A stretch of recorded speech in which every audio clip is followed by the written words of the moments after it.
Lights, camera, action.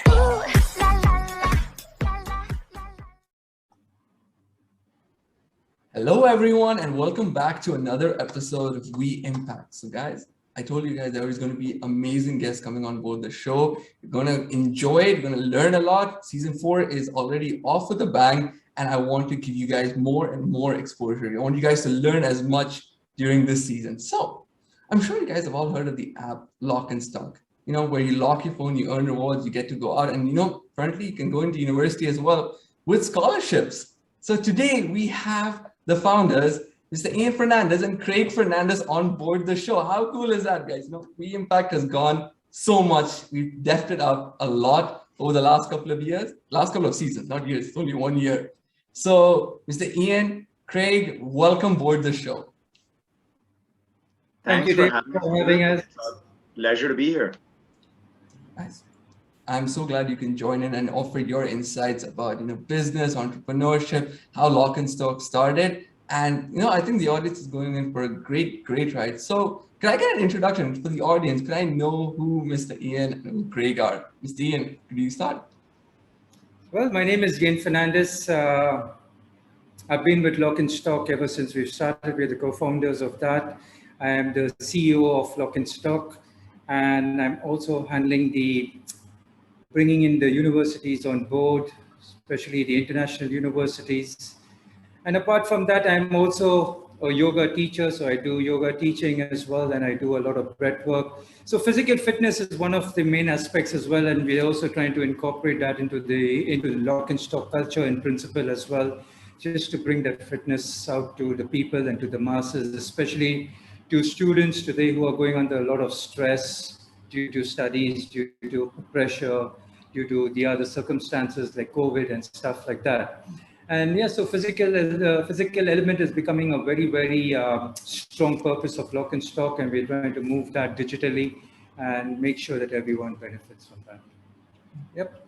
That is amazing. And that's a great thing. Yoga teacher as well as long as CEO. My goodness, that is a great combination to have. Craig, what about you? Who is Craig Fernandes? Hi guys, good afternoon or morning or evening or whenever you're watching this video. My name's Craig. I'm the co-founder and CEO here at Lock&Stock. I've also been with Lock&Stock since inception. I've been working on Lock&Stock since I was in university, which was many years ago. I work 90 to 100 hours a week. If you can't find me, it's because I'm not on Instagram or Snapchat. Don't really use Facebook that much either. Really just a workaholic here, a confessed workaholic here. But very proud of everything that we've achieved with Lock&Stock, and very glad to be on this podcast with you, David. Thank you. And guys, if I've never seen a CEO as dedicated, as hardworking, Craig is the prime example over there. He puts his life, blood, everything into Lock&Stock, and that is something, you know, we should really admire. So, Mr. Ian, Craig, welcome aboard the We Impact show, which is mainly used to connect the youth. So, I think the first thing people would like to know is, how did Lock&Stock start? So, anyone of you, could you give us the origin story? Craig? Dad, you want me to take this? No, go ahead. So it's actually very interesting, right? I was in university when I got the idea for Lock&Stock, and it actually involved the both of us, because one fine day I happened to go to an econ class. There were maybe 25, 30 odd students in that class, and I was one of those students. And my dad actually WhatsApped me. I think I was in the US to study, so I think he was saying like good night or something like that. Time difference, 9-hour time difference. But he WhatsApped me, and I responded to him almost instantly. To which he goes, aren't you supposed to be in class? Why are you on your phone? What are you doing? And I was like, yeah, but like nobody's really paying attention. And he was like, I wonder how many students are just like you, just whiling away their time, not really paying attention, not really concentrating or focusing. And in that moment, I looked up and just took like a recon of the class. And out of the 25, 30 odd students in class, I kid you not, I think all of them were either on a phone or a tablet or a laptop. Nobody's looking up, nobody's doing anything. The poor professor is just talking and talking and talking, but nobody's paying attention. And I think in that moment, just the light bulb went off. And it was like, wow, like this might actually be a problem. And that was the day Lock&Stock was born, basically. Wow. And Mr. Ian, how is your recount of all the events? Yeah, so if I have to just add one more thing on that, I think it was not the WhatsApp, but it was, thanks to Skype in those days, that time Skype was not blocked. So Skype was open, so we could chat anytime. So I think it was more the Skype when I was on my iPad and I saw Craig online on Skype and I just clicked that, and then the guy just responds back again to it. And I'm wondering so I looked at the time and I said, oh, wow, this is like a study time. So what's he doing up here? And yeah, we ended up chatting, and then that's how. And then he said, you know what, I think there is a problem over here. And that's what we decided that once he gets back to his room, and then we said, we'll have a chat about it and see what can we do about this issue that's actually, because here from a parent's point of view, you are spending that money for the education. Okay, and then your kids on the phone and not paying attention in class. So it kind of like hits you a bit. But then that sometimes it comes as a nice kind of an experience to understand from that. And I think this is which brought out Lock&Stock from that experience. And that's what I'm really happy about. Yeah, I think just continuing on from what Dad said, this happened in like January of 2017. And for the next 3 months or so, Dad and I just got to work. We signed up a bunch of developers in like India, and we got to work like designing and developing the application. So the actual application launched on September 24th, which was yesterday, just 4 years ago. But we had actually been working on this since January of 2017, and all based on that initial moment in class, I guess on Skype, my bad on the memory front. And to really actually like chime in or just double down on what an actual problem mobile phone usage is in the classroom. I think there's actual hard data out there. I think a research report published by the University of Baylor, which says that 26% of all classroom time is spent on a digital device for non-educational purposes. That is actual hard data that's available, like public information. And mind-blowing, astounding, right? 26%, that's like a quarter of all classroom time spent on non-educational purposes. That's crazy. That's a massive loss, both to students and to society in general. I mean, I completely agree, because in school, when we started school, I think it was around the 5th or the 6th grade where we were allowed to bring devices into the classrooms the first time. And of course, it's only for academic purposes. And we were so restricted on like, you can't use it. And I think I think the idea was to curb that addiction into that thing, because, parents were like, they're always on the phone and all that stuff. But the moment you go to university or like towards the end of school, you're only on your phone for like you said, for 26 non-academic purposes. And I think Lock&Stock formed because of that, like to curb that addiction, right? Mobile addiction or technology addiction. Absolutely. So our original target audience was specifically students, because that was where the problem really existed at first, right? So it was specifically students locking their phones in classroom, right? So the initial value proposition was, if you were a student, stay off your phone in class and get rewarded for it. And then along the way, I think about a year and a half ago or so, we opened it up to just people from all across, just all walks of life, because we had so many people. Dad and I would go for meetings and we'd be meeting with brands, right? Restaurants or like retail outlets or whatever. And in the meeting, they'd be like, yeah, amazing concept. We're coming on board for the students. And then they would be like, when can you make this available in our office? Or they'd be like, when can you make this available at our house? And so, I mean, Dad, correct me if I'm wrong, but literally, people were asking us, like, can you make this available just in society, just for us to use in general? And I think about a year and a half ago, we opened it up. But our original value proposition was literally helping keep students off their phones in class. If I can just add one more point on what Craig said, more than that, it was like the people who we were meeting were saying, I think the problem is not so much with the college, but it's more with the homes. Because the families today are sitting on the table and everyone's got his own digital device and no one's talking to each other. Some of them are even transferring messages across, like one of the ladies saying, I'm sending a message to my husband while WhatsApp and he's next to me. So she says we need this in the houses first thing, and I hope that you guys can really bring this to homes very, very soon. I think that is a very common thing, because nowadays people do get texts within the same houses. Hey, come for dinner. Dinner is on the table. Where are you? Or like you're getting a phone call. Like you're in the same house, but you sometimes you're getting a phone call from just the next room. Hey, can you come to the room? We just need to get something. And I think this is a great, great initiative. But congratulations on 4 years. 4 years of Lock and Stock. 4 years of changing lives. How does it feel? How does it feel from the starting to now, 4 years later? Mr. Ian? It's amazing. I mean, especially now with the compliments that you get from people, like, like parents again calling us, or parents texting us and saying, my child's really grades have improved because he's been locking this phone in class and he's been following you guys. Then sometimes people I meet as well across, when I tell them I'm from Lock and Stock. Oh, you're from Lock and Stock, lovely. This app has really changed my child's life drastically, And especially during COVID time, a lot of people again connected with us saying, yeah, it's really helping us, because, it's not about getting the buy one or get one. It's more about developing that habit to stay away from technology, to stay away from the phone, because it's become such an addiction in today's world that people are finding it very difficult to stay without that. So that's what now the journey's been so amazing. When people compliment, you really feel kind of, it really boosts you up a lot. That's the best thing to hear. And Craig, what about you? How does it feel 4 years later? Yeah, it's incredible. I think 90% of startups, just factually speaking, 90% of startups don't make it past their first year. So if we made it to year number 4, we have to be doing something right, I think. I don't think Ian and I can take all the credit ourselves either.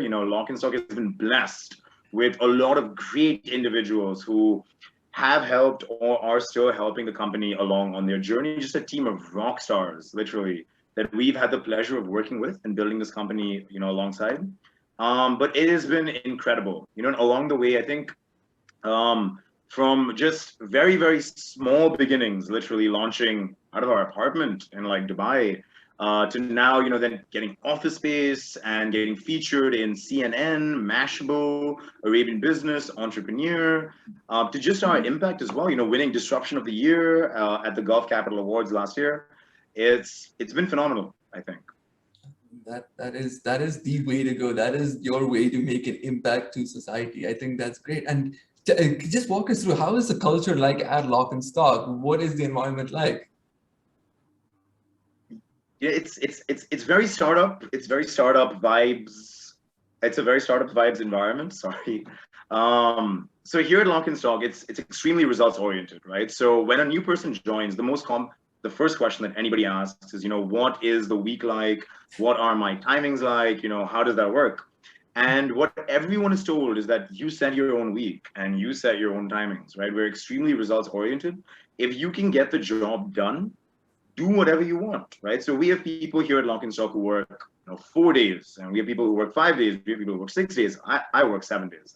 But we have people who basically customize their schedules as per their own convenience. And that's something that you very rarely see in Dubai, or at least this part of the world, even in India per se. It's something that you see more in California or San Francisco more specifically. But that's how we operate, just very laid back, right? We gotta burn the boiler when we have to. But at the end of the day, there's also a large degree of autonomy given to people. And I think a lot of the people that work over here really appreciate that. Another thing that we've done purposely, if I may add, is keep the heart and soul of this company young, right? We said, we are building an application that needs to communicate with students and with young adults. So if we're going to do that, we need people who understand students and young adults. So when we hire, we purposely look for people who are 25 or 30 or 28 or 22 or 20 even in some instances, because we want to keep the heart and soul of this company young. And I feel these decisions, these are, you don't see this on our website or on our LinkedIn pages or on our social or anything like that. But these are fundamental choices that we made as a company that I think has really led to us really led to us getting to 4 years at Lock&Stock. I think, Mr. Ian, do you have anything to add to that? No, that's it. What Craig has done it beautifully well because, like he said, if you look at the team, everybody's young on the team, and that is what lifts the entire Lock&Stock up completely. And everybody's so pumped up because everybody's just kind of, what I would say, fallen in love with the company, and they just give their heart and soul to it. I would definitely agree because, like you said, Craig, it's not that very common when you see any internships are there. When you see a group of people working so closely together and as with the timing as flexible as that, you're, like Ian said, you fall in love with the company, you build a sense of loyalty within the company because, like you said, it's results oriented, but people know if no one's constantly nagging you to do this, you can get the work done and it'll be a more coordinated environment. And that's something great you guys are doing, and something I would say more startups should be looking forward to do. That's something really, really interesting. Yeah, just to add something as well, there's going hand in hand with like hiring young. A lot of people, excuse me, a lot of people ask us, how do you guys actually delegate with younger people on the team, right? Who may be less experienced or whatever. And I remember this one instance where, we had just brought on board an intern to work with us here at Lock&Stock. And at that same time, we were looking to set up like a referral program or like a brand ambassador program. I think this was like early 2020. And the guy was and he was like in his 4th year at Wollongong, I think, or thereabouts. He was about to graduate basically. And we brought him on board and he was an intern. And we were setting up this referral program. He actually went to bat for that. And he was like, we should do this. We definitely need this referral program. It should be done this way. I strongly believe in this. So we said, okay, fine. Can you oversee the referral program? And he said, okay, fine. What should I do? And I remember we were having this conversation on the metro, like him and I were just taking the metro. We were going somewhere. I think we were coming back from a meeting, in fact. And he was like, what should I do? And I was like, man, you want to set up the referral program? You come up with what we should do. Let me know, right? So run it by me. I'll take a look at it. I'll say we can do this, we can do this, we can't do that, we can do this. But because you believe in this, craft the strategy for us. You have responsibility for this. And I remember speaking to him 3 months later, and he was like, man, I fell in love with the company that day. When the CEO of the company looks at a guy in his 4th year of university and goes like, set up this referral program and put it together and, send me like an idea, or send me your idea, or send me your strategy for how you want to execute on this. And he will make the resources available. He was like, I fell in love with the company that day itself. Today, this guy works with us full time. After we graduated, he got a full-time job here at Lock&Stock. He's our head of product development today. We love him here at Lock&Stock. But I think those are the moments that truly create, I think, attachment to the company. That is an amazing story. That is a great story. I think the audience would fall in love with Lock&Stock even more after hearing such a heartwarming story over there about somebody turning an intern to a full-time. That's really, really amazing. I want to move on to the next part of the segment. Like what you two are doing, like we mentioned before, Mr. Ian is Craig's dad, and they are working together, doing this successful family business together. And that is something you don't see quite often. Like you see it in back home, but you don't see it in Dubai or anything like that. It's quite rare over here. But how is it like? How is the relationship like? How do you guys make this partnership work? It's amazing. I mean, if I could talk about the earlier days, I mean, we still work like a 9 to 6, I would say. But although we were working from home, but that 9 to 6 was more of working for office. So there would be arguments, there would be discussions, there would be everything that's happening, like a normal office stuff, whatever was going on. So it didn't matter whether you're sitting on the couch or sitting on the sofa or sitting on the bed and arguing, but we're still arguing like business people, And that was the beauty of it.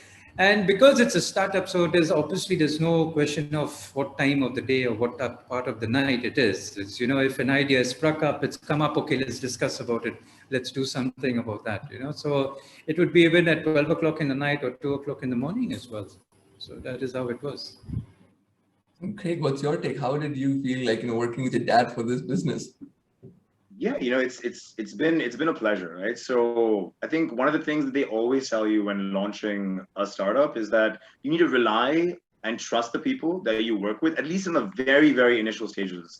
And because we are father and son, we trust each other. We trust each other to go out there and deliver and just get things done. And that's pivotal, right? Because honestly, I've seen a lot of startups, and just even in my capacity as like co-founder of Lock&Stock, many startups reach out to me for like mentorship or stuff like that. And I've literally seen startups with great ideas fall apart because things are tough, right? So I will admit firsthand that like launching Lock&Stock and just getting us to where we are right now has been a very, very difficult ordeal. And many times when the startup team or the founding team initially is only in it for the money, or just to make ends meet or whatever, and then things get tough, they run, right? They run for the hills. They go get a job, or they quit, they go do something else. And so that the bond that we had when we launched Lock&Stock was absolute, right? And we were both in this together. There was no running away from it. So yeah, and that was extremely pivotal, right? It's what powered us when things really got tough. I remember in 2018, around mid 2018, Lock&Stock today has, I think, like 31 full-time employees, 31 full-time people working with the company, and about like 10 or so interns, so like 40 people working here. Back then we had like 4 people, right? 4 people is what Lock&Stock was. And we were like 3 months away from like bankruptcy. We had 3 months of runway left in the bank for us to figure out our business model.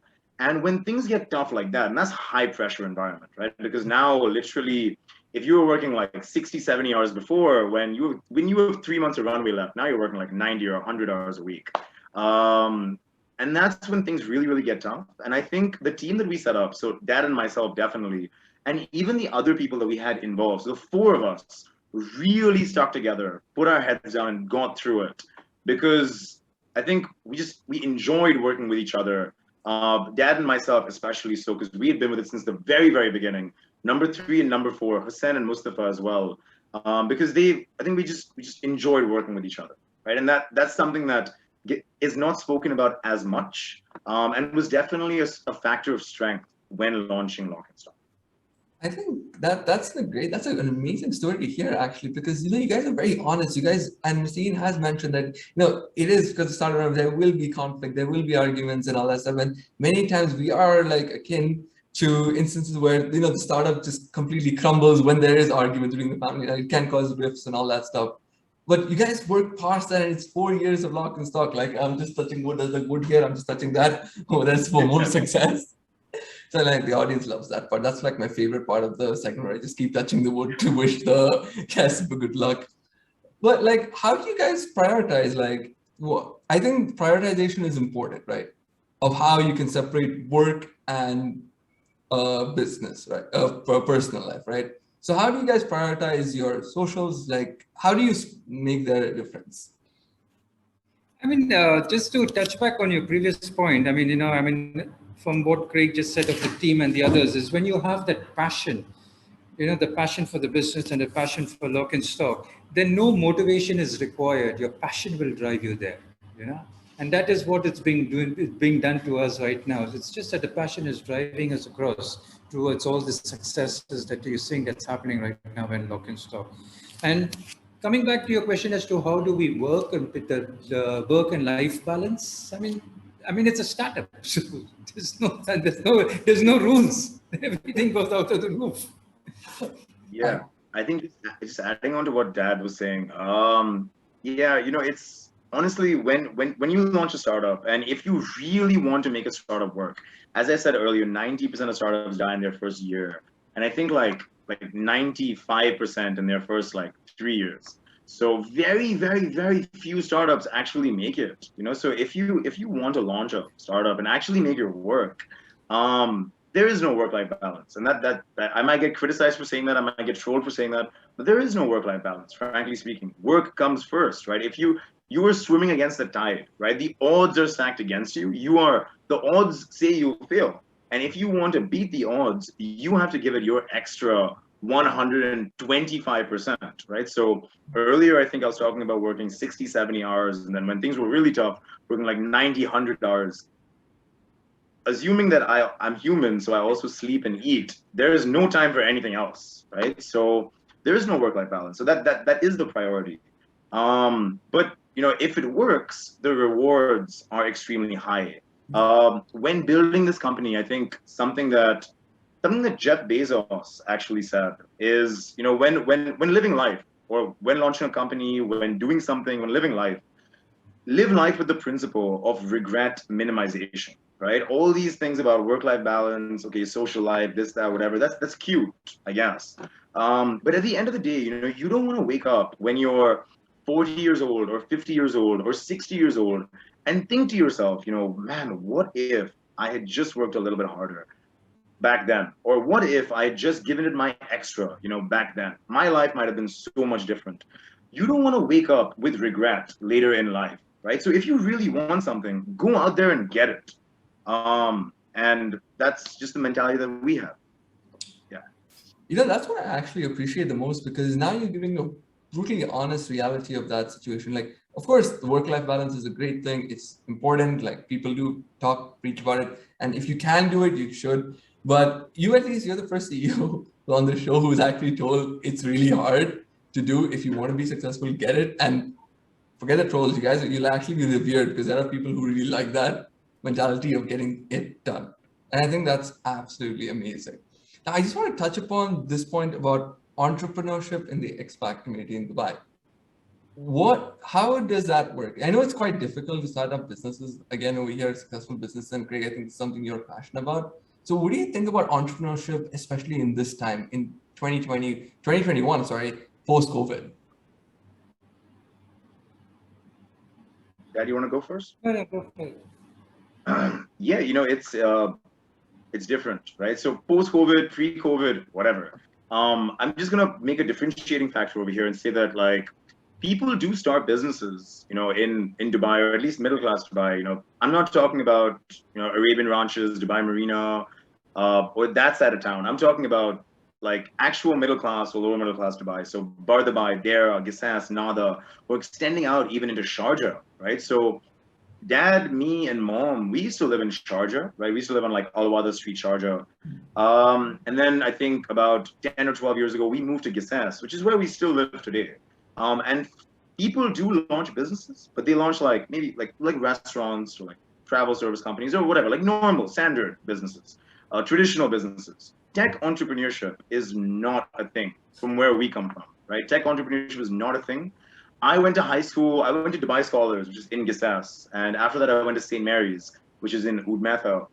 And across both my graduating classes, there may have been like 400 kids, not one of whom went on to do anything tech startup related, right? A lot of smart people smarter than me, who went on to become great doctors or engineers or whatever. But tech entrepreneurship is not a thing. So when we launched Lock&Stock, we were actually swimming against the tide, right? Because it's not been done before, frankly speaking. It's not. So, when we were launching, there was nothing to turn to. There was no playbook. There was no, you got to do this. You shouldn't do this. You got to do that. Maybe think about this. No, we had to literally figure everything out from scratch, right? I went to school. My graduating class, as I mentioned, nobody, but even previous batches, I don't know anybody ever in Dubai Scholars history, at least. I don't know about St. Mary's. A lot of people went to St. Mary's, but in Dubai Scholars history, at least, whoever launched a tech startup. So we had to swim against the tide. We had to figure things out as we went along, and that was really hard, right? Because it's not like New York or San Fran or London or even Bangalore, where there's a lot of knowledge and people who've been there, done that. They've worked in startups, they've invested in startups, they've been around startups, and they know what to do. Here in Gisas, Bar Dubai, Sharjah, you got to figure things out. We had to figure things out, and I'm very, very glad that we did that, because win or lose, or I don't know what the future holds for Lock&Stock, but I'm very, very sure that because we did it, there will be, the next Lock&Stock, the next Ian Fernandes, the next Craig Fernandes, the next Hussein Ali Asghar is out there in Gisas, in Sharjah, and they're thinking to themselves, damn, these guys did it, so maybe we can do it too. We set the precedent with that. And personally speaking, I'm very, very proud of that fact. Now, I see that firsthand when I go to schools and universities, and people just go like, wow, how did you guys do it? And I know for a fact that out there is the next Lock and Stock, like another person from this part of town will also launch a startup because we have proven that it can be done. That is amazing. Mr. Ian, do you want to add anything on? Yeah, I mean, you just got to keep going. I mean, at the end of the day, because you will make mistakes, you will make wrong decisions. I mean, like Craig says, we had no experience whatsoever, but we just decided to go into it and see where the tide takes us into. It was not like we went blindly, but we went cautiously. And every move, every step that we took, we looked back and seen, okay, is it serving us, not serving us? Let's make changes. Let's do this. But it was just a learning experience. And I'm sure that, a lot more people after listening to Craig and stuff like that will come out on this journey, will take this chance, will take this opportunity to kind of go and explore it. Because from the outside, it looks very tough. It looks very dicey. But like I said earlier, if you have your focus, if you have your passion will drive you there. That's all you need. And that's what, as a team, what we have is we have people who are passionate about Lock and Stock. And they are the ones that actually move it across the line. They are the ones that move it across the border. They are the ones that take it to the next level. I think as a wise man once said, blessed are those who believe yet cannot see. And here at Lock and Stock, I think there's a lot of belief, right, in taking us to the finish line. So I think we are very blessed. I think the audience will be super, super excited to hear this episode because they're going to take away a lot from this. They're going to learn about the startup culture. They're going to learn more than probably they would learn in a school or a university through a textbook. And no discard to university or textbooks, but this is the content, which We Impact empathizes. And I'm so glad that you guys came on board this show for this. So the next part about the segment is probably my favorite. It's the Q&A segment, which we have by the audience. They figure out the questions they want to ask the guests on board the show. Since they can't make it to the show, can't ask a live question, they've sent me the questions and they would be wanting to hear it from you. So here is the questions. I'll give you 5 questions. There will be 5 questions in total, 1 for each. And I would love to hear your answers too. Are you guys ready for that? Yeah, let's shoot. Ready. So guys, welcome back to the rapid fire session at We Impact. So, the wondrous word about technology is that, you can change locations at any given time. Podcast becomes so much easier at that point. And we're back with the rapid fire round with Mr. Ian and Craig Fernandes of Lock&Stock, the CEOs of Lock&Stock. So guys, are you excited for the rapid fire round with We Impact? So if Coffee with Karan hears this, I want sponsorship with them now. I need to go to Sony and get that round. Are you guys excited? Yeah, 100%. The hamper is mine. Easy. We are ready to go. So first question is for Mr. Ian. Ian, what is your most memorable memory since Lock&Stock just started out? Memorable memory. I would say it was the most memorable memory was getting on the journey itself for me, because I've been very much of the working 9 to 6, but getting on that journey and working from home and working at Lock&Stock, that was the most memorable thing for me. That's a good answer. Now moving on to Craig. So Craig, apart from business, what's your favorite me time activity? What's your me time? What is your go-to session? Watching sports, definitely. I'm a big sports fan. I love cricket. I love football. I actually watch any sport. So I've sat and watched tennis and field hockey. Watching sports, definitely. So I think first thing we have to do, because I just got the notification, Manchester City finally beat Chelsea. So I think as a City fan, we're something to celebrate over. Long time coming, if I may say so. Long time coming over here. Now moving on to Mr. Ian. You see, many times the older generation sometimes does have this interpretation about the Gen Z working culture and how we're viewed as lazy. But what advice, and we are put down sort of by that. We are we don't want that lazy tag there. So what advice would you give to the younger generation who want to start this venture, who want to start this? What advice would you give? The only advice I would give anybody who wants to start is just go and get it. go and get it done, because if you're going to wait that, okay, when this is going to happen, then I'm going to do it. If you're going to wait, if that happens, then I'm going to do it. You're always going to be left behind. So if there is something that you want to do, just jump into it, because nobody has a crystal ball. If everybody had a crystal ball, then we would have all been jumping into that. No one has a crystal ball. You've got to go there, take the risk, see what happens. Most important is make sure that you give your 100% in whatever you're doing. Not even 99, but 100%. Because the moment you give your 100%, whatever you are after, you are going to get it. That's really good advice. I think the viewers from the show would be interested to take that, and they should be taking that. So guys, make sure you take that advice with the impact. Now, Craig, the question, I think this would be a bit hitting for you. What does success mean to you? Impact, I think. There's a lot of great things that Lock&Stock can and has and will lead to. But more than the fame or the fortune or anything like that, just even the privilege of being on this podcast is testament to Lock&Stock, because without Lock&Stock, we wouldn't be here. But I think it's definitely the impact. Has it been hard?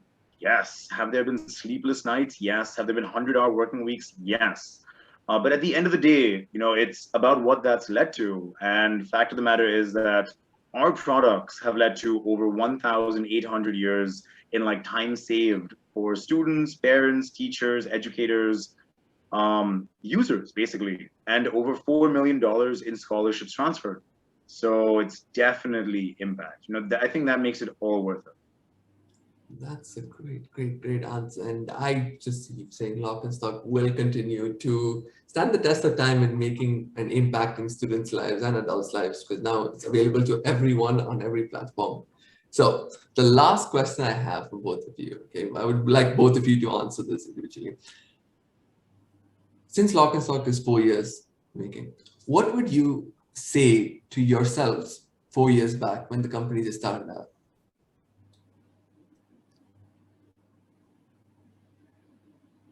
You want to go, Craig? You want to go first? You want to go first? Yeah. Something that I would say to myself 4 years ago is just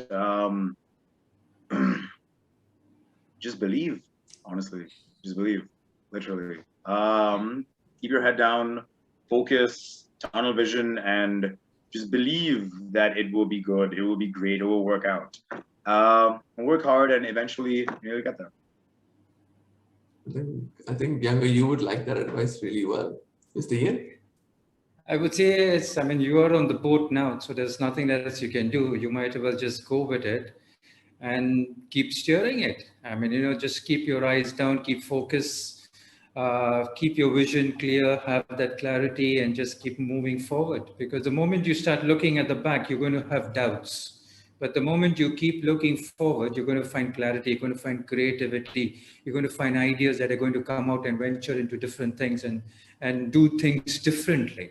And that is what Lock&Stock is all about. We constantly keep doing things differently over and over again. We start off with something, we change it, and we remodel, we rethink, and we redesign. And that comes with feedback from what customers give, what students give. And that's what we do. So keeping your eyes focused, keeping it in front, not looking at the rearview mirror, not looking at the back is what we keep doing all the time. I think 4 years, Mr. Ian, 4 years ago, Mr. Ian, and 4 years ago, Craig would be really happy with that advice, and they would be thinking that, 4 years later, we would be standing here doing an interview with David Isaac. So when CNBC get on board on this and CW get on this network and finally publicize We Impact next to Conan or anyone else, this would be the touchwood point for that. But that brings the end to our episode here at the We Impact Show. And guys, I just have to say, thank you so much for coming on board. I hope you had a good time as much as I did. Absolutely. Had a wonderful time, David. And thank you so much for having us. Yeah, thanks a lot for having us, man. Honestly, it's been a pleasure. I've also been following you on LinkedIn for a while, so I've seen the We Impact Show. It's great. Thanks a lot for having us. Thank you. It means a lot. That means a lot. And I think after this, we can all agree that just tunnel vision, because I think definitely, Craig, the one quote I'll ever follow is tunnel vision always. Just focus and go get onto the finish line. Put your head down, tunnel vision, just get it. Literally, know where you're going and go after it. That guys, focus and you shall receive. Work hard, you will receive 100. Work your 100%, not 99%, 100%. So that brings us to the end of the show. Guys, I hope you had a good time. I hope you, the audience, had a really nice time watching and listening to this episode. I know season 4 is going to be immense. There is going to be a lot more speakers. Today was one of our best episodes. So thank you guys for coming on board. Take care and see you guys next time. Thanks, everyone. Bye. Thank you.